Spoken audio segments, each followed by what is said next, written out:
It's the hip hop,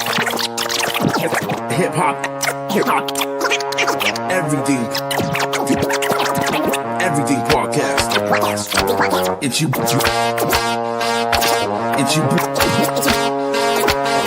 boy Fifth.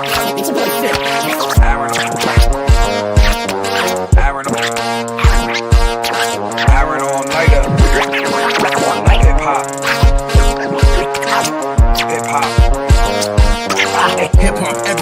Hip hop, everything podcast.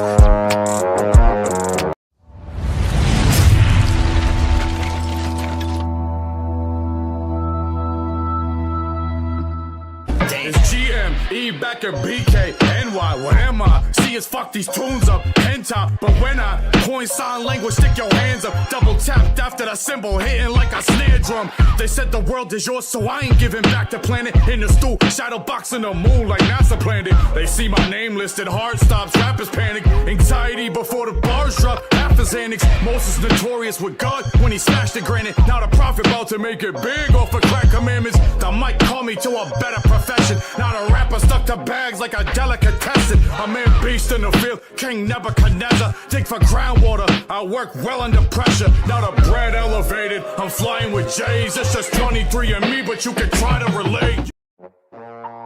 Hip hop.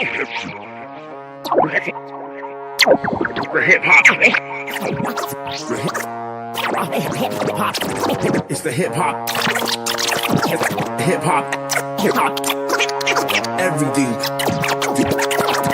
everything podcast. It's your boy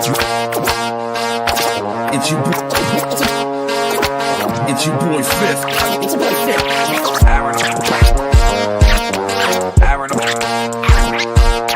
Aaron all-nighter.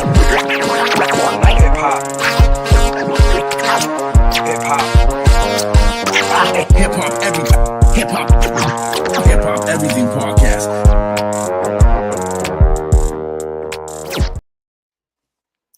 Yo, what up, everybody? It's your boy Aaron All-Nighter. It's your boy Fifth in the building. What's good as details? Guest details. The Prophet. What's good, brother? How are you? Chilling, man. Rainy day, but we're doing good, man. Right? Absolutely. So, for the people who don't know who you are, if they're living under a rock, because your name is on a shitload of fucking flyers online, okay? You're doing Right. things. Tell people who you are, where you're from, and what you do.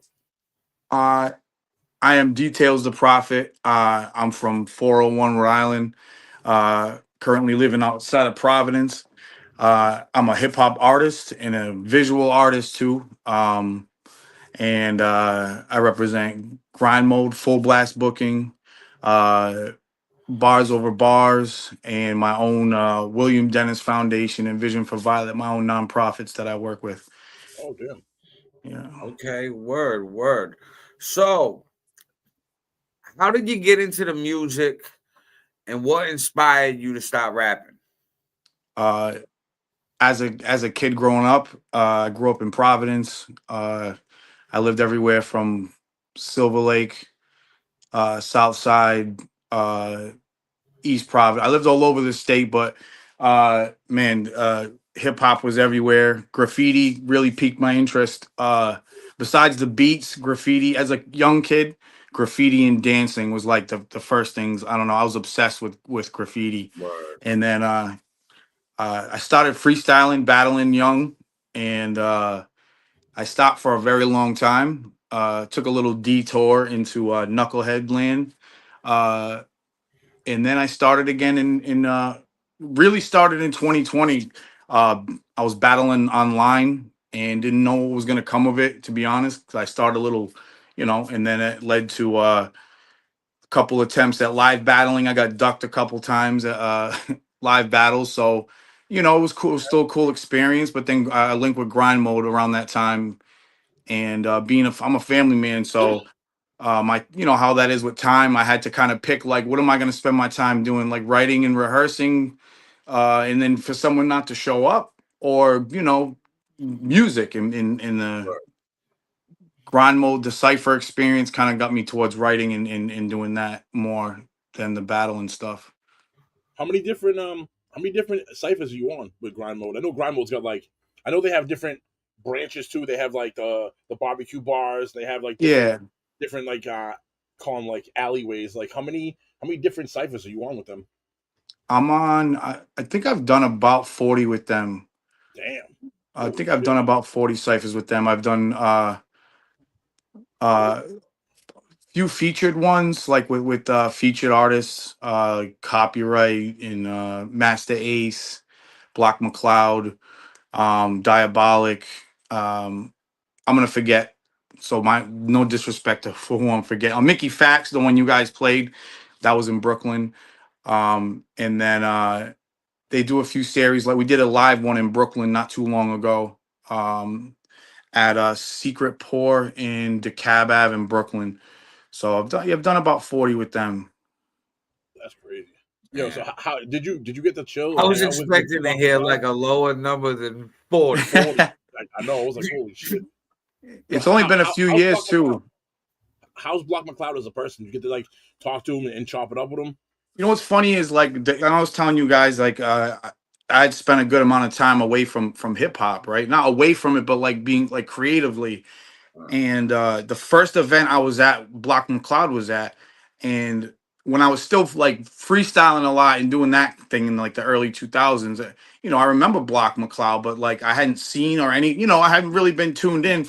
I did my first cipher. I came off stage, and he was one of the first people I saw, and he was like, "Yo, hey, that was cool, man. That was dope." And I was like, "Oh, cool." And then like it took me a little bit to realize I was like, "Oh, that's Block." That was him, and like full circle, I guess you call it. I do my first album a couple years later, and perform my first full night performing. He was there, and I did a cipher with him, so that was cool. But he was down to earth, man. He had a son that rapped. He was super chill dude, man. Like just he had a son that killed the same cipher that we were on. But yeah, the two times I had experiences with him in the building, he was a cool dude. Like very down to earth, chilling in the crowd, chilling. You know what I mean? Like kicking it, talking about music and just talking about like experiences, talking about what project he was working on. So Yeah, that's That's dope. dope. That's dope. Now, you mentioned the live show out in Brooklyn. yep. Where are some of the places you performed as an artist from Rhode Island? So 2023, really 2024 is like my first. Once 2023 started with the album and all that, I've tried to keep performing at least a few times every month, but mostly been the East Coast. It's been New Hampshire, upstate New York, Canada. Well, it was like a reservation on the border of Canada, so it was like not anywhere really, but that's going too much into it. But Brooklyn, Queens, the Bronx, Union City, New Jersey, Vineland, Southern New Jersey, Connecticut, and Massachusetts. But mainly the Northeast. But like there's definitely plans to hit overseas at some point in the next year, and then get out to Colorado to go see the homie Gams, who's on the project with me. So we got some plans to leave our little Northeast corner, but. Now, out of the Northeast corner and those states and locations, where was your favorite spot to perform? Favorite spot to perform, I would say there's two. I had a great time performing at Alchemy in Providence, and then in Brooklyn, performing in Brooklyn. I would say the KRS, opening up for KRS, like, Oh damn. and just there was, it was like, I don't know. Anytime I've ever performed, like I love the home team. I love Rhode Island. I love, like, if it's not Rhode Island, like, so far every city I've performed in has shown, a lot of love. But there's something about being in New York. I don't know what it is. Like the subways, I feel like you know, it's like I gotta lock it in. I feel like I have to like always, you know, like I don't ever want to have my worst show, I guess, be at New York. But like, yeah, being in Brooklyn in opening up for KRS, it was a big venue. Uh and it was a lot of dope artists there. Young Z was there, Craig G. There was like a lot of dope old school artists there too. So That's Yeah, dope. I'd say opening up a KRS-One is definitely something that you take to the grave with you. You know what I mean? Like yeah, that's Right. definitely man. feet, bro. Like holy shit, And man. in Brooklyn too. For real, Yeah, for real. that was bananas. That was crazy. Like So yo, go ahead, brother. Sorry. when you say no, my fault. When you say you taking it overseas, whereabouts overseas do you plan on going? 'Cause I know certain. London is my friend Kenny Mercer who runs Full Blast Booking, which is a tour for the suicide prevention nonprofit. They've done a few tours in the UK the last 2 years, I believe. So that's a bucket list thing for me. But also, I would like France and Germany. I know are huge. And we've talked to some of the people that we you know work with musically out there. They've they're absolute hip hop heads out there, and so that's definitely like within the next year, 2 years is like that's the absolute like it's gonna happen. And just figuring it out, with the kids and all that, but it's definitely gonna happen. So That's dope. That's good Dope. shit, man. So how much music, ciphers aside, how many musical projects have released? I have uh two full projects released right now as of. So you figure I started writing and recording really around 2020, 2023. I released Silver Lake with Dead Phones, who's my cousin, and we wrote it and recorded over the course of the year. Uh, and then we just released Godplex the musical with High Q producing it, and me and Gams the Lucky Bastard, and that was released through Omega Level Records. I think right now there's some still tapes and CDs, and there's some vinyl, but that was my first experience doing.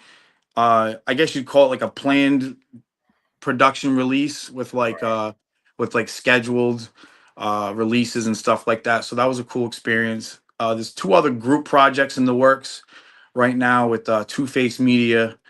I'm part of besides Grind Mode and Full Blast. I'm part of another collective called God Division, and we paired up with another group called Two Face Media, and we have a two-part project that's coming out. I've started also started another project with I've got right now. Right now, I've got like four that I'm working on right now. So I kind of took it slow, and now it just kind of jumped into full gear with that. But I have those two full projects that are released, and then collabs. I've done a bunch of collabs on other people's projects and um one offs and two offs with artists, and then yeah, this next year coming up has been. I'm very hungry, so I'm I'm trying to destroy everything this year. Work with different people. Uh, I'm like definitely back when we're talking about local stuff. Definitely want to work with a lot of people from Southern New England again too. Like get there's a lot of crazy artists out here that I want to work with. So that definitely need to get heard more. All of us. So Or There's a lot of talent around here, man. as A lot of an talent. artist that you said you've been doing this since like forever, but taking it serious the last few years, yeah. accomplished so much in such a short time span in the last few years. Do you feel like, how can I put it? Do you feel like it's moving fast, or are you comfortable with the pace it's going? Um. At first, at first last year, when I started to do the a lot more of the shows and the tours and in the Shade 45 appearance and the you know, opening up for a lot of the artists. I I guess I got to a point where it was like, all right, I you know, at first I was like, I love this stuff, you know, and then it was like what was becoming more like, all right, now I got to try to organize a little more because it got not overwhelming, but it got more to like, all right, what do I want from this? You know, like this is obviously more than a hobby, but like what am I trying to achieve? And yeah, I'd say even early this last year, like I'd say midway through this the Godplex project, and I have a song where I talk about it too on there. Um, Moment of Grace on the Godplex album. Uh, you know, I'm working. I started working with as a peer of recovery specialist. I'm someone that's in recovery. You know, someone that tried to change my life after some long time of knucklehead stuff. Like I said before, my nonprofit stuff is working also with people mental health. I got a daughter who's blind. So at a certain point, I came to like, what am I trying to do with this music stuff? Like, do I even belong doing it? Like, you have those questions as artists. I'm sure you guys know. You're like, what am Yeah. I doing? Why am I doing this? And um, it's funny. I went on my first cruise ever with my wife in the spring, and we saw this artist, this comedian, Rob Delaney. I believe that's his name. And he mentioned something about how some of his peers had made it, right? Some of his peers he saw in the comic world make all this money, and he was doing things too, but he was like not understanding, I guess, really um why he wasn't, right? And I'm not saying that's where I'm at, like, why am I not? But I guess more so like what to do with this, the gift that you get.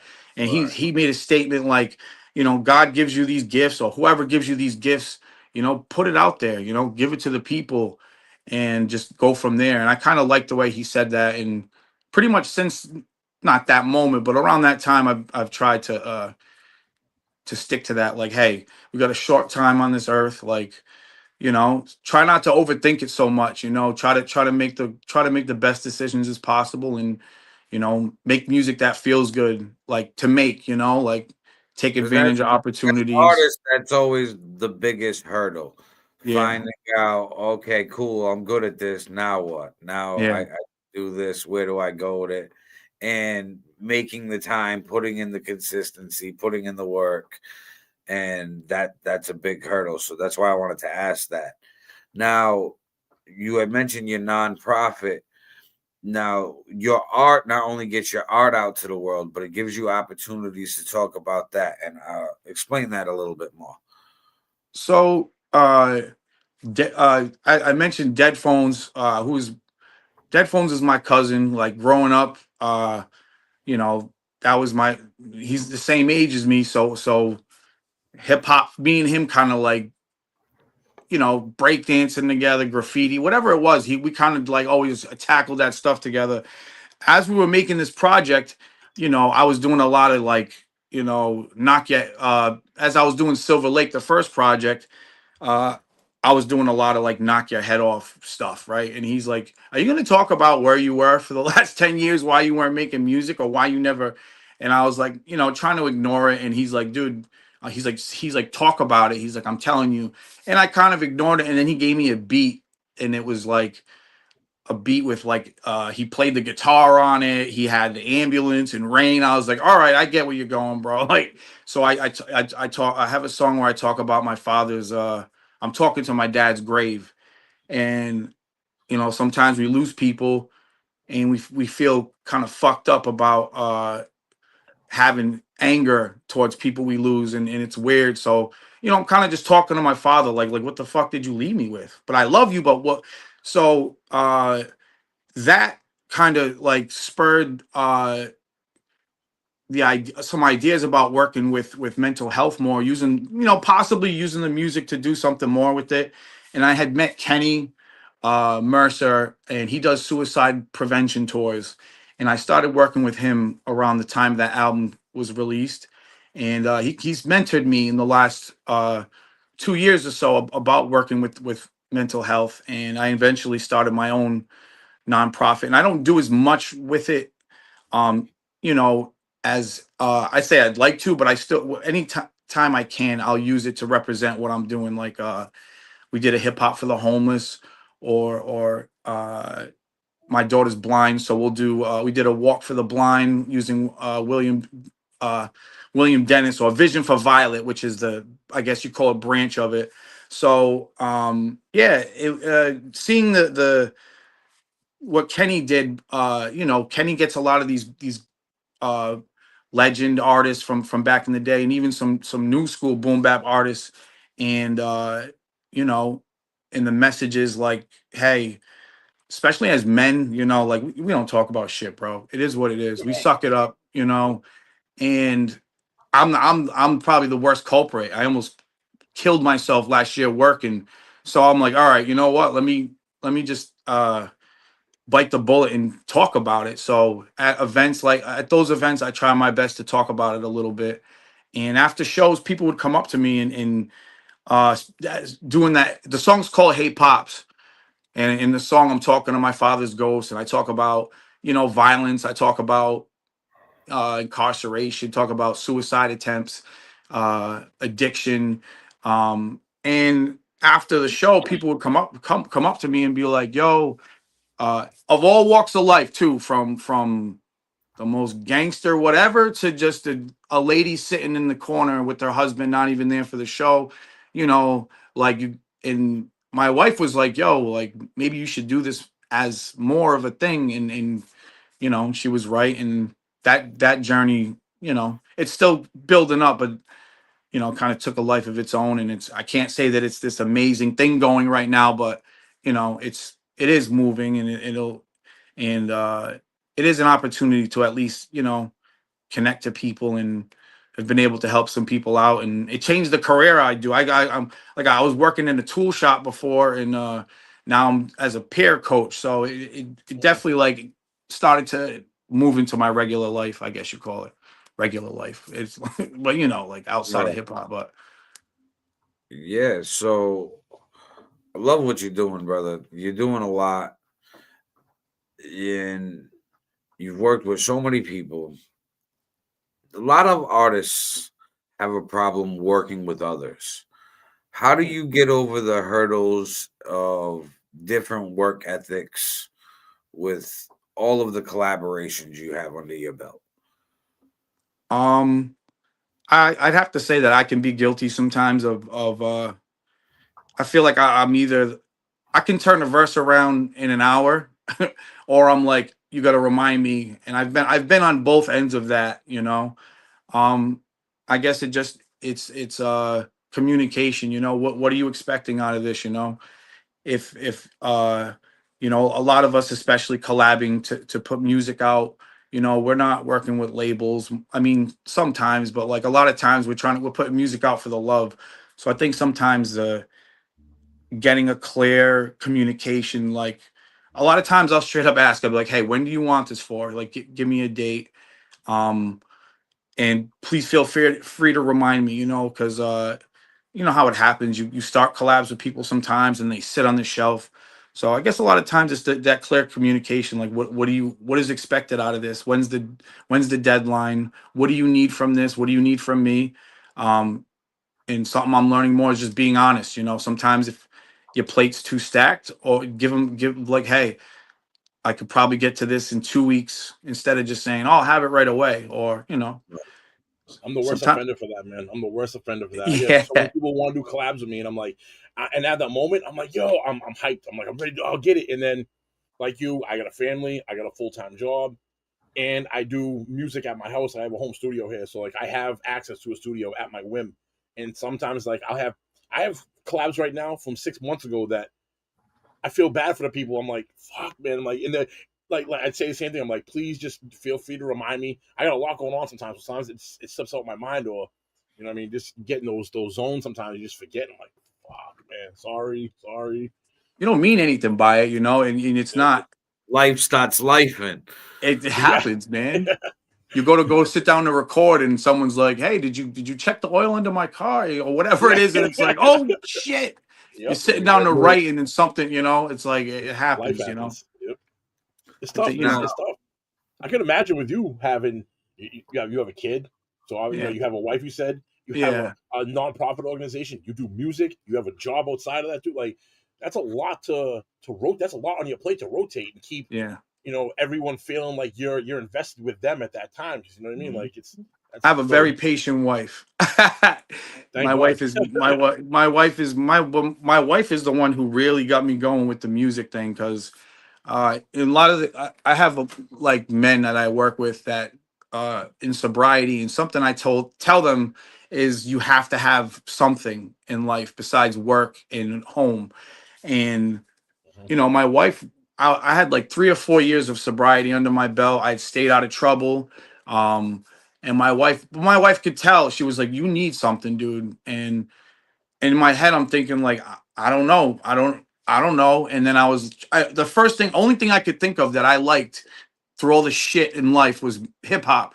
And I was like, nobody wants to hear me. So I downloaded some app called Battle Me. But like when I was younger, I wore a shirt that said Battle Me on it to parties. Like when everyone was rapping over beats in like, 2001, 2002, whenever it was, I would like wear a shirt to parties to battle people. So I go through these apps on my phone and I see Battle Me, and I was like, there's the one. Now the app itself was okay. It was cool. It was a weird format, but it was just a spark. That's I just needed something, man, to just those first few things I put out, if they're still out there, they're probably terrible, but they they're probably really bad, but it it was I needed something, man. Then I started battling on Discord.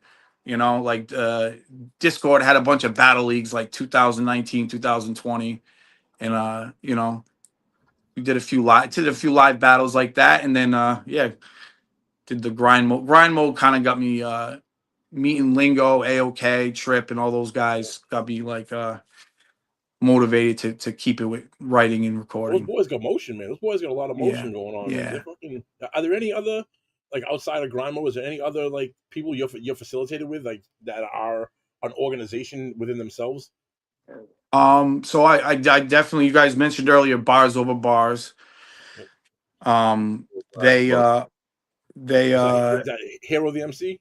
yeah. Yep. So I know Hero was he was on some ciphers. I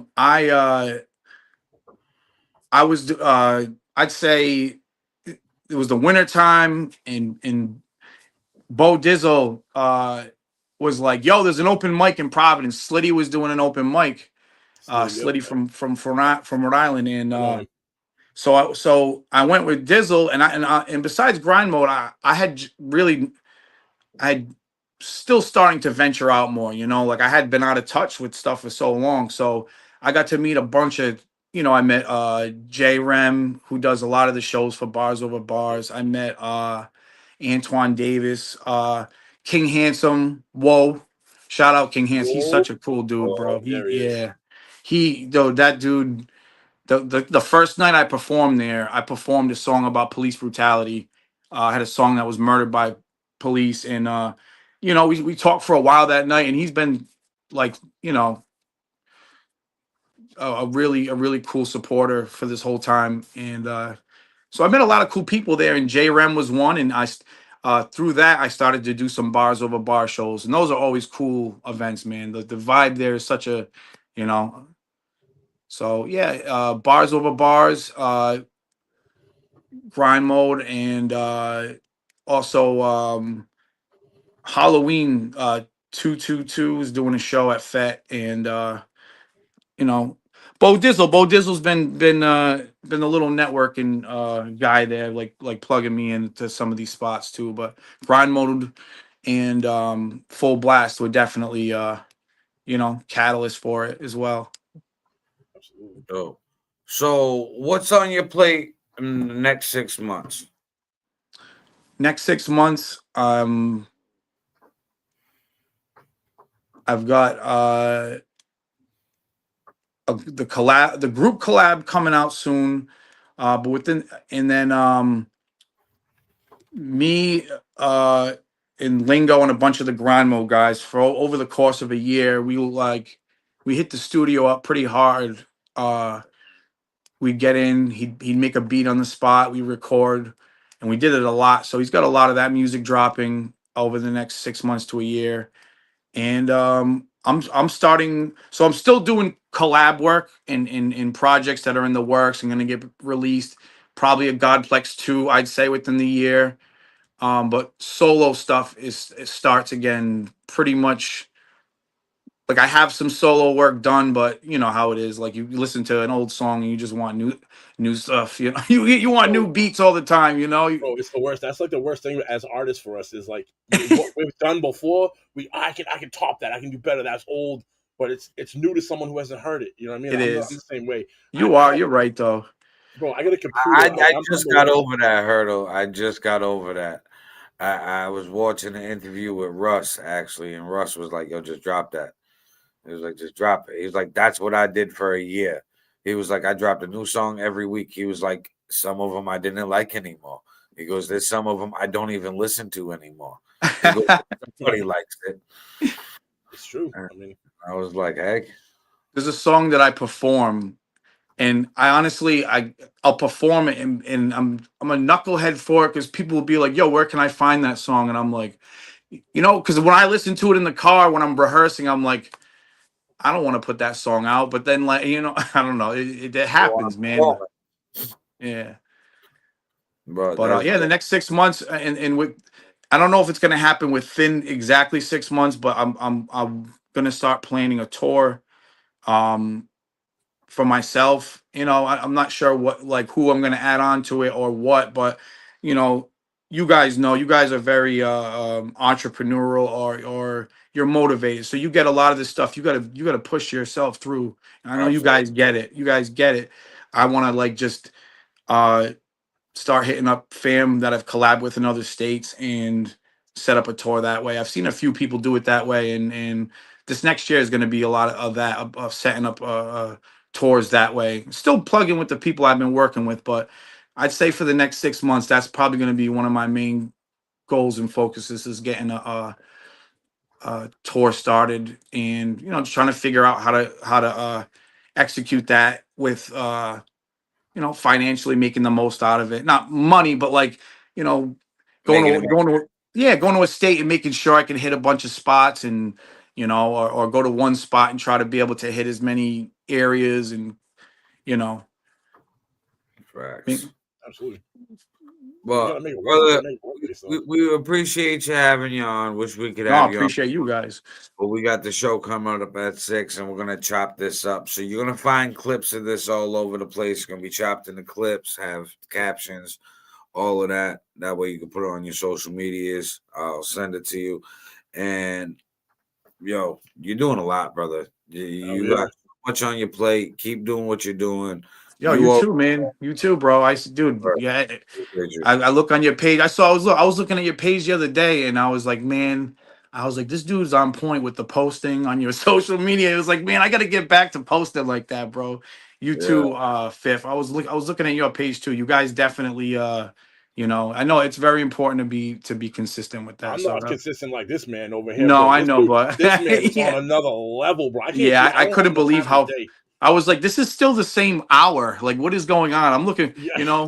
like, you're looking down the page and it's like 20 minutes ago, 30 minutes ago. I was like, oh my The Lord. best gem I could give is Yeah. scheduling posts. Yeah. Just do the scheduling post. You can bang it out. Yeah. AOK is big on that. So I know you're right with that, man. That's where you can get the most bang for your buck. I have posts going on at 3:00 in the morning while I'm sleeping. It's beautiful. So the social media wheel has to stay. I look at it like the Wheel of Fortune. Well, no, Price is Right, where it has that wheel with all the numbers. Yeah. Somebody still has to see something. So if you fill up more spots on that wheel, you're always going to be seen. That's fire. That's some Always bars. rhythm. That is true. But appreciate you, brother. We definitely got to do this more. Definitely, let's work. Absolutely. Tell people where they can find you.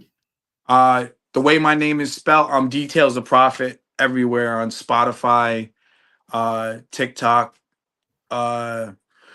Instagram, everywhere. It's the way my name is spelled here. DTAYLZ, the Prophet, as in money profit. But yeah. And Grind Mode Cypher has been awesome. I have a playlist on their page too of a bunch of videos and the The Punchline Academy, Shade 45 freestyles on there too. So Dope. I'm on there. I'm all over their page too. So appreciate you guys. Hell yeah, brother. Much love and respect. Salute. All right, bro. Thank you guys. Appreciate you.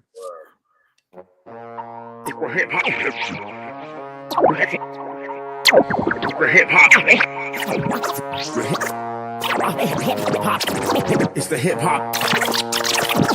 Hip hop. Everything. Everything podcast. It's you.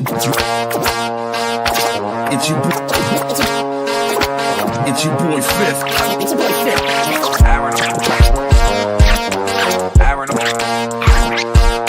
Aaron all nighter. Hip hop. Hip hop. Hip hop everything. Hip hop everything podcast.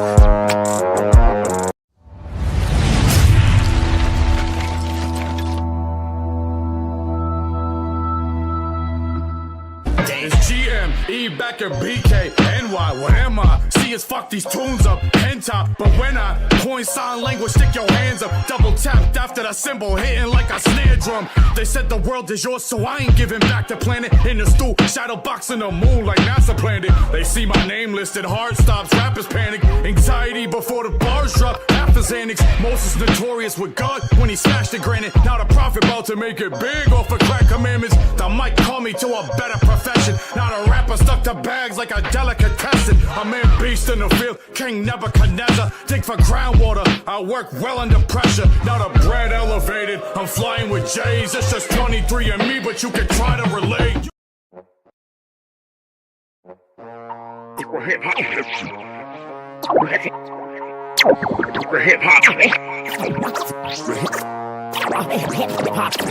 It's the hip hop.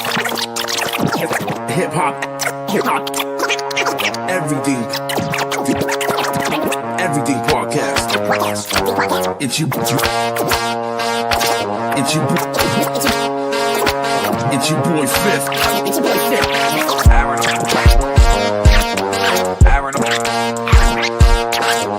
all nighter. Hip hop. Hip hop everything. Hip hop